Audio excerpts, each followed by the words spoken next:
Sheriff's candidate Derek Woodman talks about drug enforcement and what he could bring to the office. Phil Lindeman, Krystal, 93 News. First, in case you haven't heard, A-Basin opens for the ski season Friday and Loveland opens Saturday. Both ski areas have seen about 2 feet of natural snow since last week, and conditions should be some of the best in several years. A-Basin opened on October 13th last year. Loveland opened October 20th.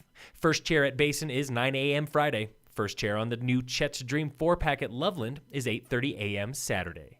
With opening day around the corner, resort executives remind skiers they are committed to halting climate change. A-Basin's Alan Hensroth at the recent COO breakfast. 7 very aggressive goals. The biggest one, which is to be carbon neutral by 2025. Other goals for 2025 are 100% renewable energy and 75% waste diversion. A-Basin employees already wear the Protect Our Winters logo on their sleeves to encourage dialogue on climate change. Vail Resorts properties have the same carbon neutral goal for 2030, and Breck and A-Basin are part of an Xcel Energy program that supports clean energy through 2 new power plants in Pueblo. At last week's Breckenridge budget retreat, Town Council parceled out money for new and existing projects like $1.1 million for childcare, $8 million for town-owned broadband, and $8.8 million for transportation. The proposed 2019 budget totals $145 million after a booming year when the town collected $33.4 million in tax and other revenue. Haley Littleton with the town. Sales tax is continuing to go up. Accommodations tax is continuing to go up. We are really pleased at how we're continuing to grow, and we're in a healthy financial spot. Childcare could get a boost from Measure 1A if it passes. Until then, Littleton says the town's childcare fund is sustainable through 2021. We're using that to fund tuition assistance and teacher pay and everything, but we want to continue to make sure that we find ways to continue to do that. Unexpectedly, marijuana revenue took a hit. The town collected $180,000 less than expected from taxes and licensing. Council discussed a delayed in-town parking structure as well, but did not set aside any money for construction. Ballots are mailed to Summit County voters this week, with 22 candidates running for 8 contested seats and up to 17 ballot questions, depending on where you live.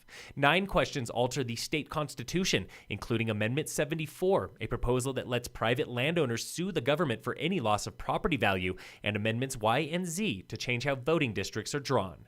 6 questions include taxes, like Measure 1A, a Summit County bill to raise $88 million over 10 years for 5 community initiatives, and Amendment 73, a $1.6 billion amendment to fund public education through an adjustable tax rate.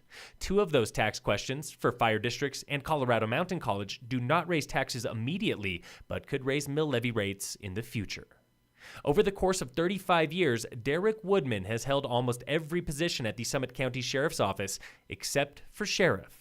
He wants to change that with this election. The Summit County Sheriff's Office obviously has been my life, along with Summit County in general. Woodman has spent more than half of his career on drug enforcement. He wants to reintroduce a drug task force to the sheriff's office with education, prevention, and enforcement. Everything from the current opioid epidemic that's taking place, some of the heroin problems, things that are being seen in this county. It's time for active drug enforcement to come back. Woodman admits every decision at the sheriff's office is budget-driven, from staffing to programs, and believes a drug task force could make the most of taxpayer money. If you are an entity that relies solely on grant funding, that's a huge burden. And that's where we need to prioritize and do things that are important to our community. Woodman is the Republican candidate for sheriff, although he admits he does not like the partisanship of politics. He runs against Democrat Jamie Fitzsimons, his opponent in a hotly contested 2016 special election when the two traded personal barbs about integrity.